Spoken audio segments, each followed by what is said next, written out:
Olá a todos! 大家好! Salut tout le monde! Hoje apresento a vocês uma canção em português que traduzi para chinês e francês. 我今天来给你们介绍一首我已翻译成汉语和法语的葡萄牙语歌。Aujourd'hui, je vous présente une chanson portugaise que j'ai traduite en chinois et en français. Canto a vocês primeiramente em português, depois em chinês e em francês, e ao final termino em português. 我来先用葡萄牙语，再用汉语和法语唱出，到底用葡萄牙语结束。Je vous la chante d'abord en portugais, ensuite en chinois et en français, et enfin je termine en portugais. Aproveitem a canção. 好好欣赏听一下。Amusez-vous bien en écoutant. Aconteceu. 突如其来。Il s'est passé. Aconteceu quando a gente não esperava. Aconteceu sem sino para tocar. Aconteceu diferente das histórias que os romances e a memória têm costume de contar. Aconteceu sem que o chão tivesse estrelas. Aconteceu sem o raio de luar.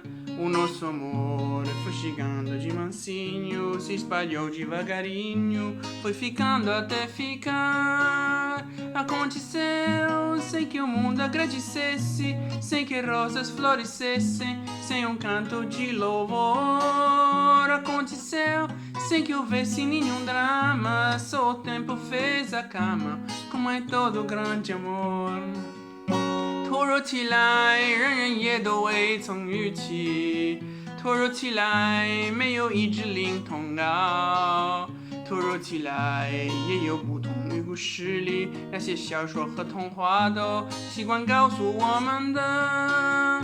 突如其来，在没有星星的大地。突如其来，也没有一丝月光。我们的爱到了我们道的温和，也有流长流的满速，到底变得永恒啊！突如其来，也没有感恩的世界，也没有盛开的玫瑰，也没赞美的颂歌。突如其来，但是从来没有困境，只有时间来铺路啊，一如所有大的爱。Il s'est passé quand les gens ne l'attendaient pas. Il s'est passé, il n'y avait pas de cloche qui sonnait. Il s'est passé, c'était différent des histoires que les romances et la mémoire ont l'habitude de compter. Il s'est passé, la terre n'avait pas d'étoiles. Il s'est passé, il n'y avait pas de rayons lunaires. C'est notre amour, très doucement il est venu, ainsi lentement il est cru, il s'attarda jusqu'à rester. Il s'est passé sans que le monde remerciât, sans qu'une seule rose fleurisse, sans aucun chant de louange. Il s'est passé sans qu'il eusse pas de drame, seul le temps accrut la flamme, comme en tous les grands amours. Aconteceu sem que houvesse nenhum drama, só o tempo fez a cama, como é todo grande amor.